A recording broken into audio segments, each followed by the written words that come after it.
à tous et bienvenue dans cette revue de lecture. Vous pouvez le constater, ce mois-ci, il n'y a pas de décor, je suis en plein déménagement, mais j'essaye de garder un petit peu le rythme que j'ai enfin réussi à rattraper. Aujourd'hui, nous allons revoir Conan le Cimérien de Robert E. Howard et le Tour du monde en 80 jours de Jules Verne.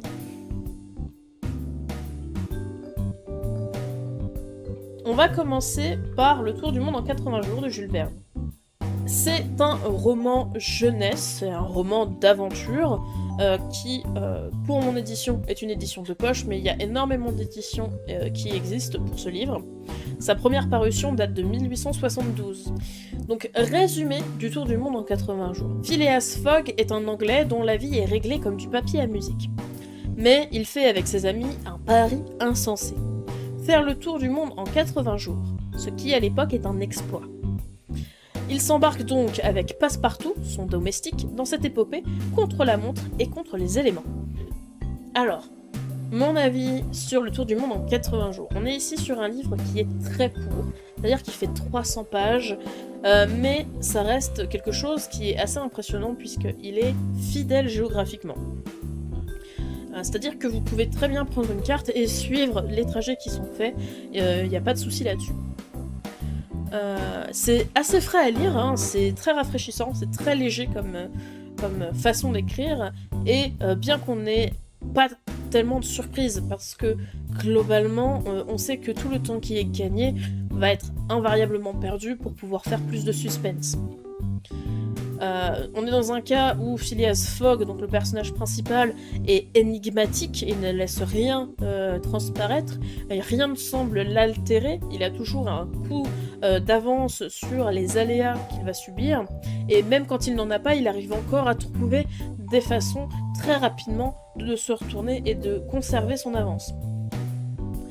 Et le voir à la fin du livre avoir des expressions faciales et se révéler être une véritable personne douée de sentiments, le voir être doué de sentiments, c'est surprenant. Ça, c'est véritablement un élément qui a été surprenant. Et je pense que c'est véritablement un livre qui est très agréable à lire, et ça à n'importe quel âge. C'est-à-dire que j'ai pas vu la moindre difficulté de lecture qui puisse faire dire qu'un enfant de 8 à 12 ans ne puisse pas le lire. Et pour un adulte, c'est toujours rafraîchissant de lire quelque chose aussi léger, et c'est pas non plus trop enfantin, et ça sera quand même assez agréable à lire. Alors, Le Tour du monde en 80 jours, c'est un livre qui est très connu. Je suis sûre que parmi vous, il y en a déjà qui l'ont lu. C'est quoi votre avis sur ce livre-là ? Est-ce que vous l'avez lu ? Et qu'est-ce que vous en avez pensé quand vous l'avez lu ? Est-ce qu'aujourd'hui, vous le reliriez avec plus ou moins de plaisir ? Donc, concernant les qualités et les défauts que j'ai relevés, parmi les qualités, j'ai noté que le texte est géographiquement fiable.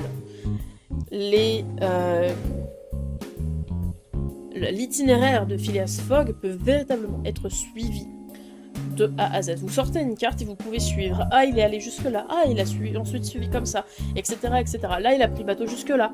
Et je pense que c'est vraiment, vraiment pas mal. Ça donne presque envie de voyager. Après, il y a évidemment le côté du on n'a que 80 jours, donc on peut pas faire du tourisme, mais ça donne un petit peu envie. Ça donnerait encore plus envie s'il y avait un peu plus de description, mais s'il y avait eu plus de description, ça aurait été beaucoup plus lourd à la lecture. Et on en vient à la seconde qualité.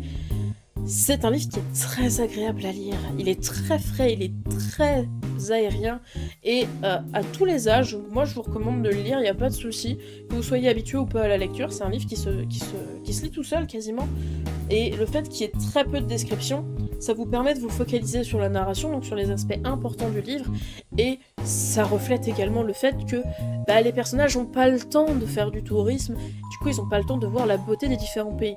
Donc de ce côté-là, c'est très agréable à lire, et on avance tout seul dans la lecture. Donc, maintenant on va passer aux défauts de l'œuvre. Alors j'ai dû un petit peu forcer pour en trouver, bien sûr, et je suis pas tombée dans le simple il manque des descriptions, parce qu'ici j'ai trouvé que les descriptions étaient volontairement éludée, puisque effectivement, comme je vous ai dit tout à l'heure, on voyage, on n'a pas le temps de faire du tourisme, il faut vite faire les choses, et on a des descriptions sur les seuls points qui sont importants, et du coup on se concentre véritablement sur la narration. Non, parmi les défauts, j'ai noté que le livre était très mécanique. À mon sens, les personnages et les péripéties sont un peu mécaniques. On a véritablement le trajet de A vers B, une rencontre, un aléa. On arrive, un tel qui nous poursuit tente quelque chose, il n'y arrive pas, puis nouveau trajet de B vers C.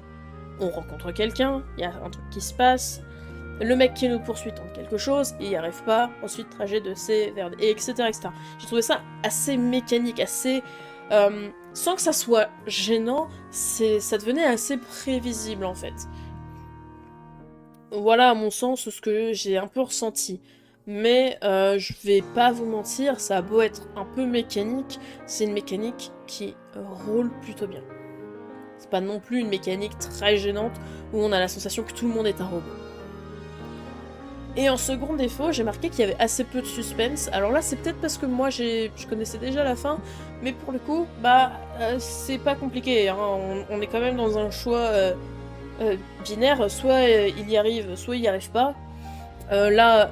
Globalement, il y avait assez peu de suspense à avoir. Mais bon, toujours est-il que... il y a assez peu de suspense, c'est-à-dire qu'on essaie de vous faire monter en pression en mode « Oh non, il va arriver en retard, il a perdu toute son avance et... Ah bah non, en fait, tout va bien. » Bah ouais, enfin, c'était un peu... C'est bien amené, j'ai pas de soucis sur le fait que ça soit bien amené, mais ça casse un peu le suspense. Il est temps de parler de la note. Pour Le Tour du Monde en 80 jours de Jules Verne, j'ai attribué la note de 4 sur 5. C'est effectivement un très bon classique qui est léger à lire à tout âge et en toutes circonstances. On a quelque chose qui nous pousse en avant dans la lecture, qui nous invite véritablement à le lire. C'est vraiment tout doux dans sa prise en otage de notre temps personnel. N'hésitez surtout pas à y aller. C'est vraiment un très bon livre.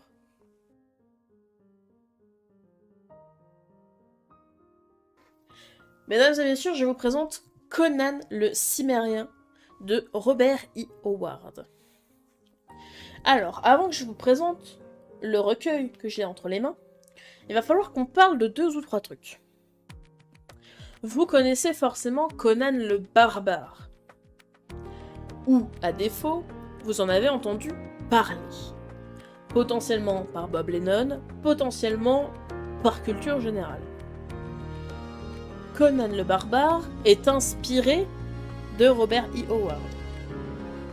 Et la plupart des histoires de Conan sont en fait des fanfictions écrites par des gens qui ont adoré le travail de Robert E. Howard. Et on est à un stade où on a des gens qui font des fanfictions de fanfictions. Véritablement. C'est-à-dire que Robert E. Howard a écrit quelques nouvelles de Conan le Cimérien, qui vit un petit peu ses aventures de barbare qui a quitté la Cimmérie. Et il y a des gens qui ont trouvé ça bien, et qui ont eu envie de faire un lien chronologique entre les différentes nouvelles qui montrent ce que Conan a vécu dans sa vie, et qui va essayer de les lier, qui va essayer de combler les trous, qui va... essayer de mettre un petit peu d'ordre dans tout ça. Alors que, en fait, Robert E. Howard, pour lui, ça allait tout seul. Il n'y avait rien à mettre entre deux. Donc, les gens ont fait des fanfictions sur le livre, enfin, sur les histoires qui existaient. Comment il est devenu roi, comment il a fait ci, comment il a fait ça. Et derrière, il y a eu une autre génération qui a fait oh, trop bien, et qui ont cru que les nouvelles des gens qui se sont inspirés de Robert E. Howard étaient des véritables, et du coup, ils ont eux-mêmes refait des fanfictions, etc., etc.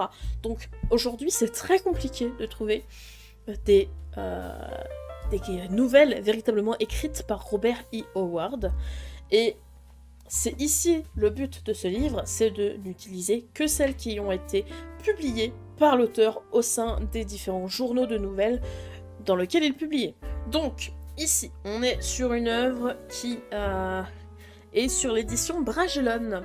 Donc là, ici, on est sur des nouvelles de fantasy, de sword and sorcery, et on est sur une parution. Alors, les premières nouvelles de Conan le Cimmérien sont parues à partir de 1932, et ici le recueil date de 2017. On est sur un recueil de nouvelles retraçant les aventures fantastiques de Conan, un barbare de Cimmérie. Elles sont dans un ordre non chronologique vis-à-vis du héros. De roi à pirate, il va tout vivre et rencontrer de nombreuses créatures démoniaques. Ici, on a des nouvelles de Robert E. Howard uniquement, sans celles écrites par les fans, et elles sont nombreuses. Donc dans le recueil, on a une dizaine de nouvelles, je dirais. Je les ai pas toutes lues, parce que j'ai perdu un petit peu en patience au bout d'un moment. Et il y a toute une préface qui nous explique que, justement, c'est très difficile de retrouver que les nouvelles de Robert E. Howard, en fait. Parce que, justement, tout s'est un petit peu mélangé. On est très loin du guerrier en pagne, en slip de cuir, et avec aucune armure qui prend aucun dégât. Non, non, on est sur un guerrier en armure de plaque. Conan est en armure de plaque. Donc on est face à un bon gros soldat bien protégé. En ce qui concerne mon avis, à titre personnel, je n'ai pas tellement accroché. L'univers est étoffé, il n'y a pas de souci là-dessus. Conan, il vit des aventures extraordinaires, j'ai pas de souci là-dessus. Mais il vit tout. Je vous ai dit, il est devenu roi, il est devenu pirate, il a été enfermé dans les cachots d'un sorcier, il a été ci, il a été ça, il a tout fait. Et en plus de ça, il est trop fort. Et il coupe tout. Les serpents géants, il les découpe en deux en un seul coup sec. Les armures, il passe à travers en un seul coup sec. Il n'y a pas de souci, mais moi ça me dérange un petit peu. Et en plus de ça, derrière cet aspect où Conan est trop fort, tous les personnages secondaires sont inintéressants. Dans le sens où, si ce sont des hommes, ce sont des rivaux. Ça peut être une petite rivalité enfantine, amicale, comme il a avec le roi des voleurs. Ou ça peut être une énorme rivalité combative où du coup ils vont s'affronter comme avec le roi sorcier ou avec différents hommes, différents guerriers, etc. Et toutes les femmes sont soit des demoiselles en détresse qu'il faut sauver, soit des love interest, enfin love interest, sans le côté amour en vrai, hein, c'est des plans cul, voire ce sont les deux. Et là du coup c'est un peu dommage parce que la seule femme qui est badass, en fait on a deux femmes qui sont notables, on a une reine, c'est une demoiselle en détresse, et elle se plie en quatre pour Conan alors que c'est la reine et elle devrait pouvoir affirmer sa place et elle ne le fait pas. Soit c'est la chef des pirates, et elle a décidé que Conan serait son amant, et du coup elle lui laisse tout faire. Donc encore une fois un love interest. C'est dommage parce que du coup on a un schéma qui se crée, et du coup j'avais plus envie de lire au bout d'un moment parce que j'avais l'impression de lire tout le temps la même chose mais avec une couleur différente. Pour vous donner une idée, c'est comme si c'est comme les fameux jeux qu'on voit dans JDG où on prend des templates d'un certain jeu avec des ennemis et des plateformes, et qu'on changeait juste la gueule des ennemis, mais que globalement ça restait un jeu avec des ennemis qui scrollent et des plateformes. Là, ça me donne la même impression en fait. Cette impression de vraiment schéma. On va passer sur les qualités et les défauts. N'hésitez surtout pas, si vous avez déjà lu le livre, à me le dire et à me dire ce que vous avez aimé ou pas aimé dans le livre. J'adore les contre-avis. Vraiment, j'adore les contre-avis. Je veux des contre-avis, en fait. Donc, en première qualité, j'ai noté que les aventures sont très variées. Pour le coup, on peut pas le lui enlever. Conan vit vraiment de tout. Il va devenir roi. De roi, il va retomber comme un vagabond. Il va avoir des tentatives d'assassinat. Il va devenir pirate, il va fouiller la tour d'un mage sorcier, il va s'improviser voleur, il va sauver tout un royaume en tant que mercenaire, etc., etc. Il va vivre énormément d'aventures, et dans les grandes lignes, il vit des choses de très variées, et ça c'est assez sympa. Maintenant dans les défauts, parce que exclusivement sur cette œuvre-là, je n'ai trouvé qu'une seule qualité, je n'en ai pas trouvé deux. Je n'ai trouvé que celle-ci. Je n'ai vraiment trouvé aucune autre qualité, pour le coup. Alors c'est vraiment parce que j'ai pas apprécié, hein, mais je pense qu'il y a d'autres qualités à lui trouver. En premier défaut, j'ai noté que les personnages sont clichés. Comme je vous ai dit tout à l'heure, les femmes sont forcément des love interest ou des demoiselles en détresse, et les hommes sont forcément des rivaux. C'est vraiment dommage, il n'y a aucun homme qui serait digne de confiance, ou alors s'ils sont dignes de confiance, ils vont forcément trahir Conan, donc c'est vraiment dommage. Et également le schéma répétitif que j'ai décelé, mais qui vient probablement du fait que tous les gens soient assez prévisibles en fait, dans leurs relations les uns envers les autres. Néanmoins, je dois quand même admettre qu'il y a pas mal d'originalité, le monde est bien construit. Il aurait juste manqué un petit lien, je pense, pour que j'apprécie amplement plus. Mais bon, c'est pas grave, tant pis. Sans grande surprise, Conan le Cimmérien obtient la note de 2 sur 5. Donc certes, c'est pas un livre qui est particulièrement prenant. Je l'ai pas trouvé particulièrement prenant. Ça reste un classique de fantasy. C'est pas foncièrement mauvais, mais il y a quelque chose qui manque. Un petit quelque chose, pas grand chose, qui ferait que ça donne envie de lire la suite. En tout cas, moi j'ai pas accroché, c'est vraiment dommage, car l'univers avait vraiment l'air cool, avec un énorme lore, mais bon, tant pis, et c'est toujours mieux que tout ce qui est Lovecraft, puisque Lovecraft j'ai encore moins apprécié que ça. Donc non, pour le coup, c'est presque ok, mais moi j'ai pas réussi à le finir, et bah je suis presque triste, parce que ça avait du potentiel. J'espère que cette revue de lecture vous a plu.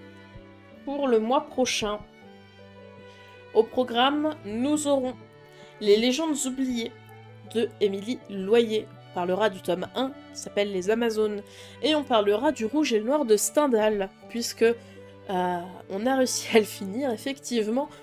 On discutera un petit peu de tout ça pour le mois prochain. Les autres livres qui sont disponibles sur la durée de 6 mois va s'afficher sur YouTube, et sinon pour les autres c'est sur Discord, sur le channel attitré. N'hésitez pas à vous abonner à la chaîne YouTube et à rejoindre le Discord pour pouvoir en discuter en direct. Bien entendu, également toutes les revues de lecture sont faites en live stream sur la chaîne de Game & Watch sur Twitch. N'hésitez pas à mettre un commentaire et à partager. Je vous fais à tous des gros bisous.